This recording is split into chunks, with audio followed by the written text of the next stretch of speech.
industry insiders often joke that we're building, face computers. And like, this is the first time that really is like, a MacBook Pro Ultra walking around in your face that you could do anything with.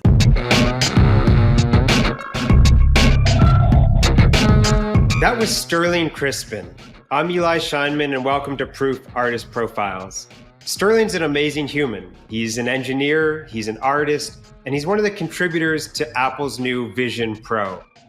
We had an opportunity to talk to Sterling, and we went deep on immersive technology, the future of AR and VR, and also his conceptual art practice and his new upcoming drop with Art Blocks. This was a joy. I really enjoyed the discussion. Settle in, and this is Sterling Crispin, at length, Proof Artist Profiles. Okay, Sterling, welcome to the show. Man, it's such a pleasure to have you here. I know it's been kind of a crazy, probably week or so for you, but also maybe quite fulfilling after all the work you've done on things like Vision Pro and just being in the space.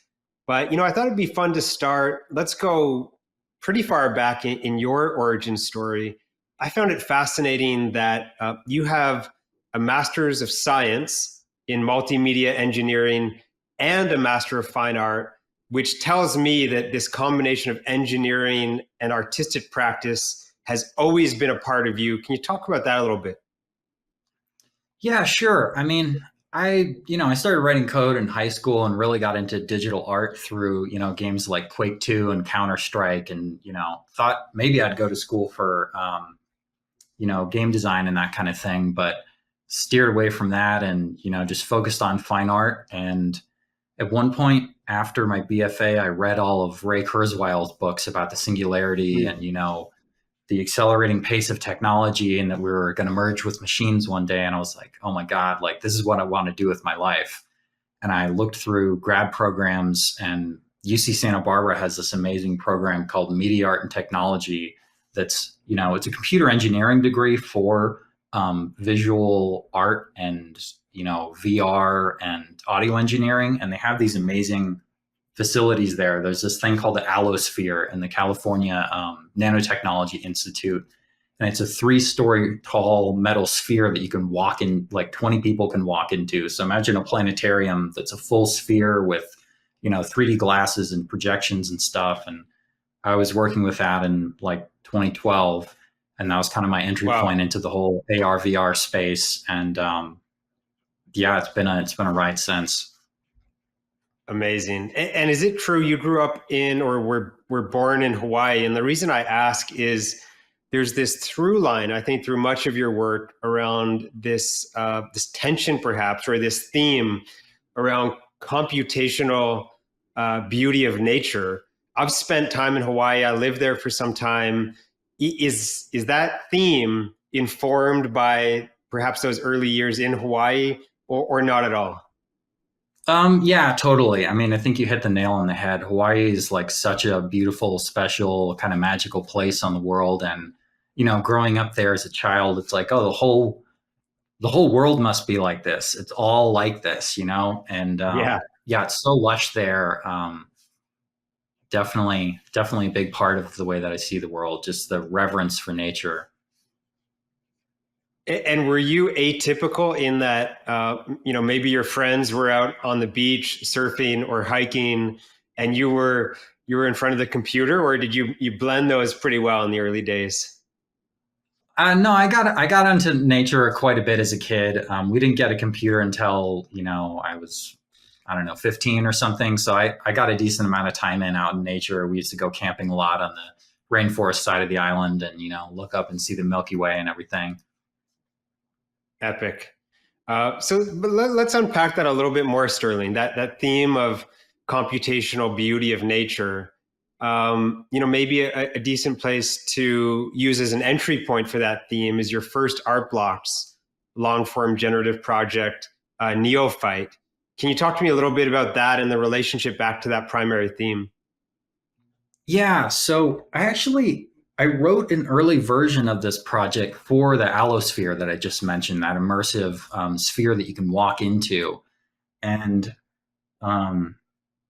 I I've always had this reverence for nature, and I had taken a class with Theodore Kim, who's actually got a Oscars for a smoke algorithm he wrote that's basically been used in every movie you've ever seen. And Wow. we were writing C++ code on how to, simulate like, the wave equation and Berlin noise and like all of these ways of simulating nature. And you start looking at the math and learning the math, and then you go out on a walk and you're like, oh my God, this pine cone is like the most profound, thing I've Mm. ever seen. And you think about whether we've like invented mathematics or discovered mathematics, and then you start seeing these patterns in nature, and it's like it's math is the language of the universe, and you start seeing it in nature, and it's like so cosmically profound. Um, And so yeah, that Neophyte. manifested through, yeah. Yeah, so Neophyte, it's based on the L system, which is like a algorithm that was discovered that controls the patterns of single cell organisms subdividing. And so there's kind of like a rhythmic way that they break apart and kind of like replace their own sort of patterns. You can use that system to simulate plant life pretty well. And the piece is kind of like a slow moving thing. Like some generative art is very fast and kind of intense and meant to be taken in like in a split second in a feed. And I wanted to make Mm. something that like you could display in your home, and it could be in the corner of your eye and not fight for your attention, but you could walk by it every day and it would always look different. So the piece goes on forever, and the plants should essentially never repeat themselves. It's kind of like a always evolving simulation of these things blooming and kind of dying and fading away and going through these growth cycles. It's so fascinating. And I like that you brought up the way that you hope someone engages with the work, or may engage with the work. I have a friend who was at the Marfa Art Blocks event this past fall, and they mentioned when I said that I was speaking to you, they mentioned that you had used circuit boards to communicate this project in a physical instantiation, and then had distributed those. Can you maybe describe what that was, and why it was or is that form of this project and some of your other work interesting? Yeah, I mean, I used to take apart things as a kid just for fun, really. And circuit boards are so beautiful, when you take them apart and look at them, like they're so intricate and weirdly organic. It's almost like looking at the insides of some organisms. Some of them are really complicated, and I've wanted to make circuit boards forever. I feel like most artists have thought about it at one point in their life, and yeah, I started learning how to operate that software and built a few pieces with it. And I thought, Neophyte is really a time-based evolving thing, and making a print of it on paper just kind of doesn't make sense. So why not make uh, a parallel artwork that also is its own thing? So I made I love these it. large, black 16 by 20 circuit boards for the first, I think, dozen collectors or something like that. I love that. What's the process to actually make those physicals? If you could give us a quick sense of that. Yeah, I mean, it's a lot like just making a drawing in a way. And people always ask me like, "Oh, are these functional? Can you like are they electrically functional? Yeah. Do they do something?" And there are so many people that make electrically functional circuit boards to do different things. Like I just every time I get these manufactured, the company's like, "Are you sure you want to manufacture this? Like this is all Yeah. wrong." And I'm like, "Yeah, just print it anyway." So I really You treat know, it more like a drawing medium. You know, Sterling, that's a sign that you're onto something. When the manufacturer is like, "Are you sure this is really something you want to do?" It's like, okay, that reinforces the conviction that I think that's something I should do. Yeah, yeah, exactly. It's like I'm either making a terrible mistake or this is going to be amazing. And I think That's right. you got to risk it and go for it for sure. That's the zone to play in, right? So there is this other theme, at least from what I can tell, that follows much of your work, and of course, you have an artistic practice that well Web3. But there is this maybe through line around futures and these different potential futures and these narratives that we build culturally, societally, around what our futures look like. And you really play with that tension between, is technology part of our salvation ultimately, or perhaps an accelerant to certain forms of destruction, and corrosive in some ways. It seems to me, as I look at your work. Can you talk about maybe how that's manifested in something like future tense or otherwise? And then I'd be fascinated to hear, maybe how that has manifested through Web3 and crypto ultimately. Yeah, for sure. I really got fascinated by that when I was working at my first tech job out of grad school. It was a company that was making an AR hard hat, so it had AR glasses built into it, and it was super futuristic at the time for 2014. And at the same time, California was like experiencing its worst drought, and they were farming with like 10,000-year-old groundwater, and they're like, nobody knows how much of this water is left, and there's all these wildfires. And I'm like, how can drones be delivering our groceries and we have driverless cars and there's like not enough water to grow the food and the environment is collapsing? Like, like both these things, both these extreme futures can't be happening at the same time, but somehow they are, right? So I started making these sculptures that were kind of like places to put all of those anxieties, so I could kind of like look at them and see them. And yeah, one of the earliest pieces was a Bitcoin mining sculpture that you could take apart and eat all this dehydrated food that was kind of bolted to the Bitcoin miner, and water filters and hand crank radios and stuff like that. So it's like you're hedging your bets. Like either the artwork is going to accrue in value, or the Bitcoin is going to accrue in value, or like society is going to totally collapse, and you'll still have like a little bit of food and water in the sculpture. And where does that live now, that sculpture? Yeah, it was in a show in Paris, I think, and a big art collector bought it, but then it stayed in storage for a while. And then this was in 2015, and then 2017 during the boom, he wanted the sculpture, and I had mined some Bitcoin with that machine, but it was like into a pool, and I like lost the password to it, and so the Bitcoin was gone.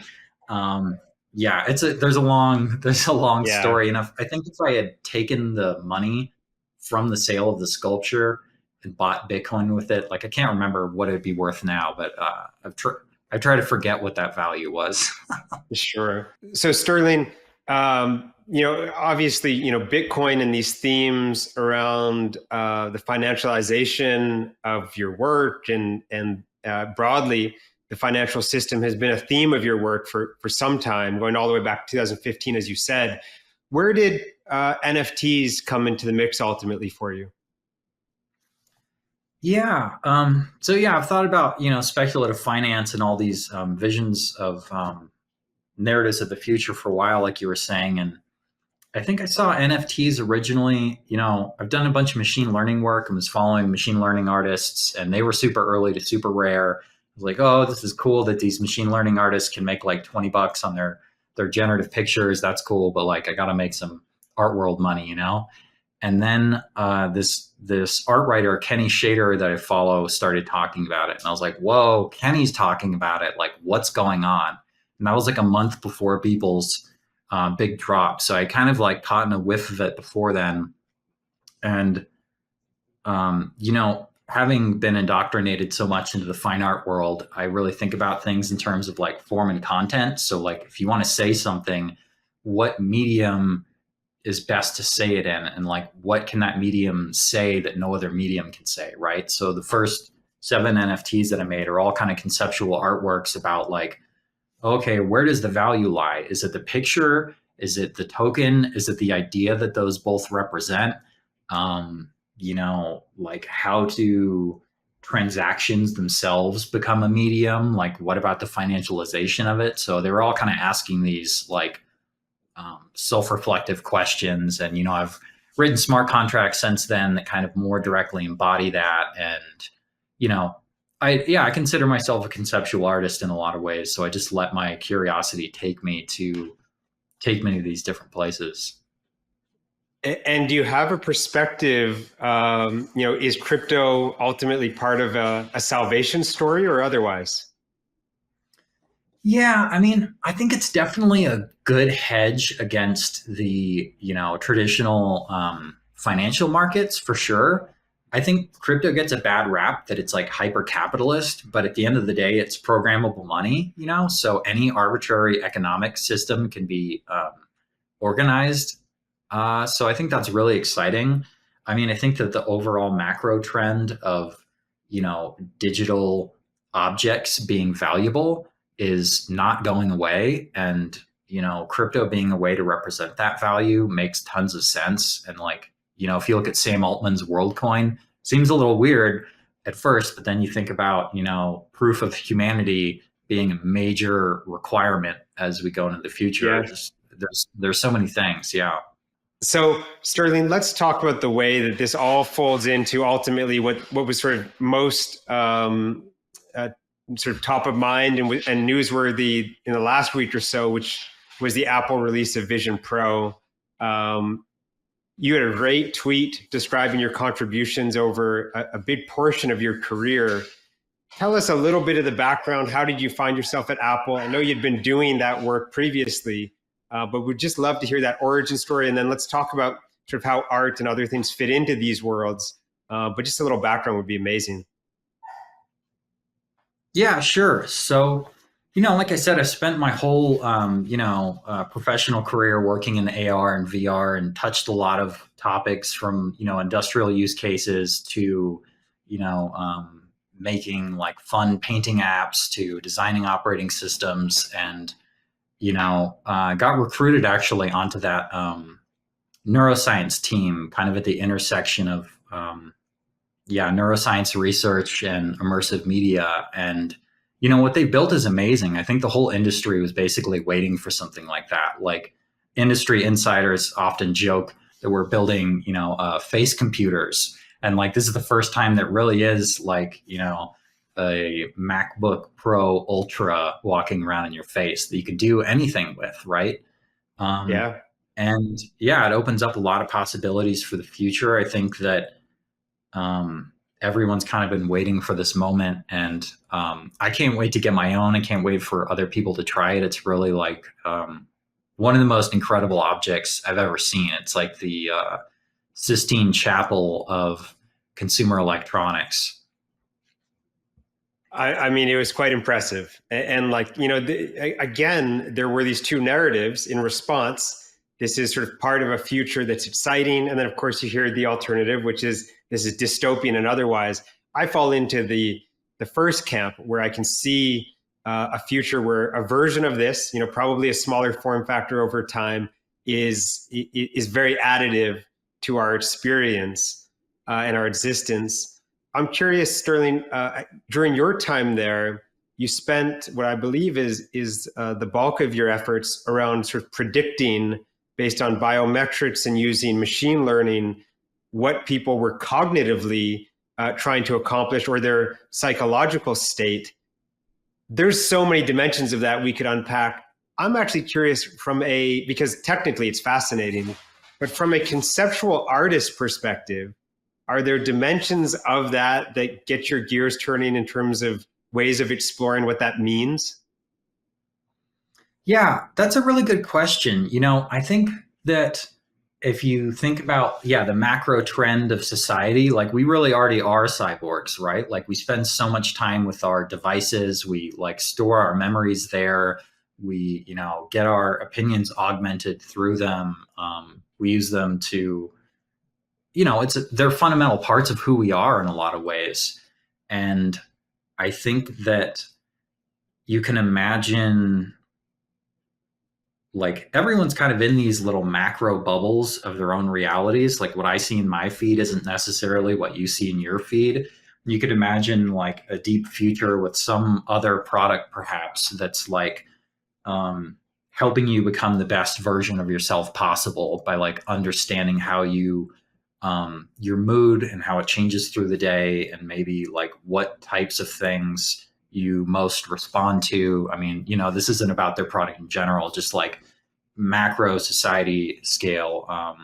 Those kinds of things, I think, are going to be huge. Instead of just like blasting you with media, like actually having it be personalized. And, like if you imagine like the health and wellness space around technology, helping you become more fit and active and encouraging you to go on walks and stuff like that, like having this intelligence that like really knows you and is kind of like this ultimate personal assistant and stuff, I think is going to be great. And yeah, as far as making art with that, I mean, it's like the second order effects of that kind of thing. It's like almost hard to even imagine what'll happen with that. Yeah, I think it's easy to go into this knee jerk reaction where it's like, oh, it's going to manipulate your opinions and emotions. But like, you look at Cambridge Analytica and what happened with Facebook and how people drive elections by doing this hyper targeted stuff toward people, like all that's kind of already happening. So ideally, I always joke, like, I wish there was a show called White Mirror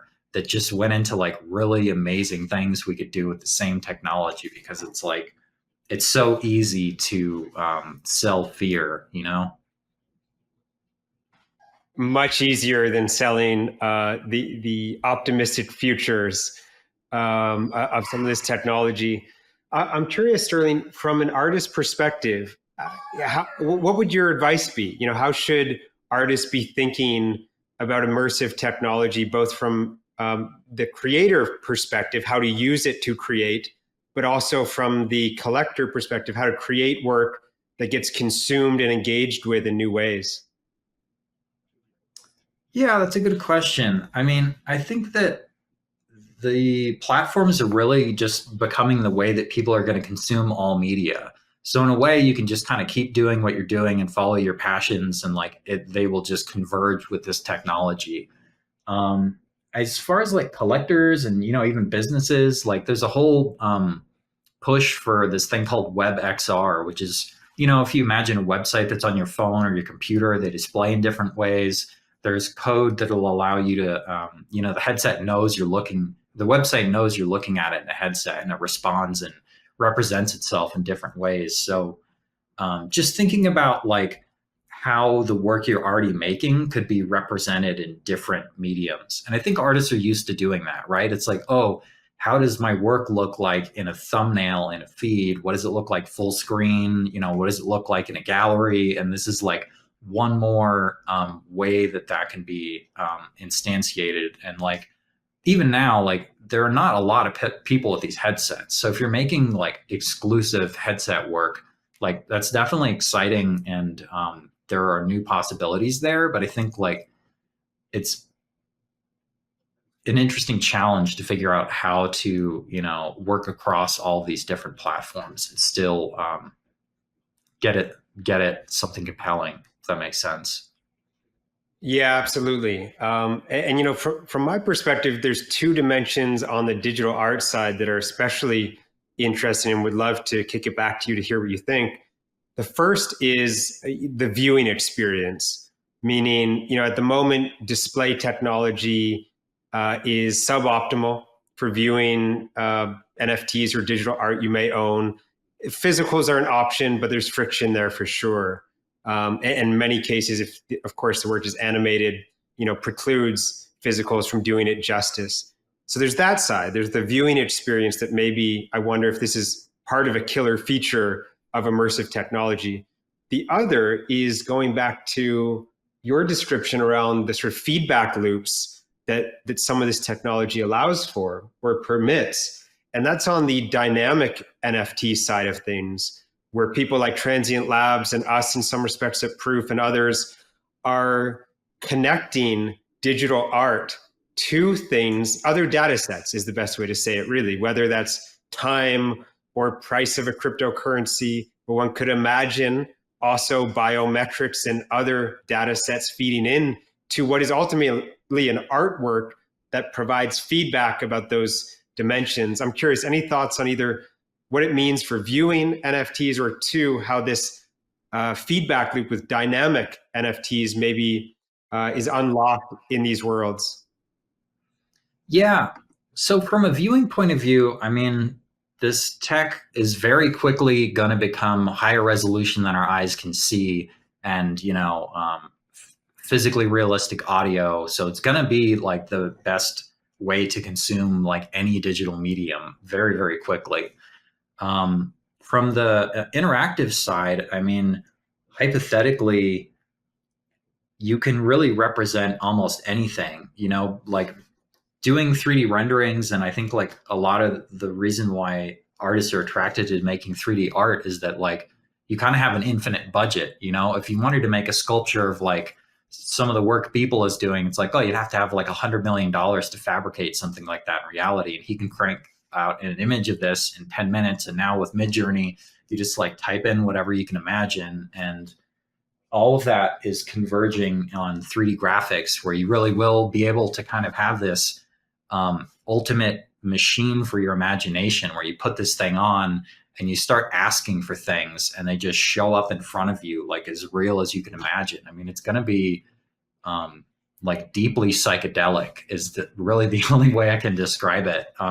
And yeah, if you're interested in this stuff, like get involved early. I mean, the Vision Pro isn't out yet, but Quest, you can pick up a Quest for a couple $100, and yeah, man, it's exciting.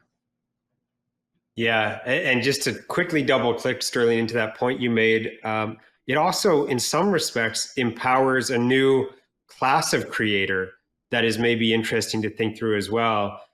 People who are able to use a combination of these new tools to create work, to express themselves, to start a dialogue. That's, of course, interesting. It's hard to argue that that's anything but an exciting future, I think. Sterling, this has been amazing. We could probably talk for a couple hours across a bunch of these dimensions, including Hawaii. But I'd love to, I know you have an Art Blocks release upcoming. I'd love to hear about that before we wrap up. Yeah, sure. Thanks for that opportunity. So yeah, I've got this project called Flourish. It's inspired by architectural drawings from the late 1800s and early 1900s. So if you're building a building and you want to have these, cast or carved elements around the outside to kind of decorate it ornately, people would do these kind of like Conte crayon and pencil drawings, and taking primitive geometry and combining them in algorithmic ways is really like a staple of architecture, but it's also a staple of generative art. And if you look at like the current trends in generative architecture, it's a lot of this like big flowing sci-fi kind of Zaha Hadid stuff. And in my mind, like this super classical look is just really deeply beautiful to me, and kind of like loops back to that computational beauty of nature and just like reverence for the complexity of forms that can come from primary geometry and math. So yeah, this is coming out on August 30th. It's a collection of 270 works. You can check it out on my website and flip through some generations, or on Artblock's website. I've got some early prints actually available in my shop. I kind of like went through, Amazing. out of sequence gens and picked out a few of my favorites. And do you see, I appreciate all the details. Do you see for yourself a future of mostly long form generative, or you'll play across some one of ones and long form and physicals and immersive? Do you see yourself pretty flexible across all those mediums and all those types of work? Yeah, I mean, Yeah. like I said, I feel like I'm a conceptual artist, so I really just follow my curiosity. And in 2 years, I might just be doing a lot of work with autonomous robots. Like, who knows? I just try to follow my curiosity, and I love long form generative art. So I don't see myself stepping away from that. That's for sure. And Sterling, on that point, are there a couple conceptual artists, either current or past, that you can leave us with, who maybe come to mind as sources of inspiration? That's a really good question. Um, I am like so exhausted. I'm like blanking on people right now. Yeah, all good, all Um, good. I think Baldessari, John Baldessari, probably is like one of my favorites. Yeah, amazing. Baldessari is incredible. In this space, I find it hard not to love Death Beef and everything he does. Oh yeah, Um, totally. yeah. All right, Sterling, this has been amazing. I am so appreciative of your time, given everything that's going on. I'm Yeah, thanks. sure. Cannot wait to see what you do, both sort of on the technology engineering side over the coming years, but of course on the art side as well. And we'll be looking forward to the release coming up here at the end of the summer. Cool. Yeah, I super appreciate it, Eli. Thanks for having me on, and I'll talk to you sometime soon. All right, that is it for this episode. Thanks so much for tuning in. If you would like to help us out, head on over to proof.xyz and click on the reviews button at the very top and leave us a 5-star review. Thanks so much. Take care.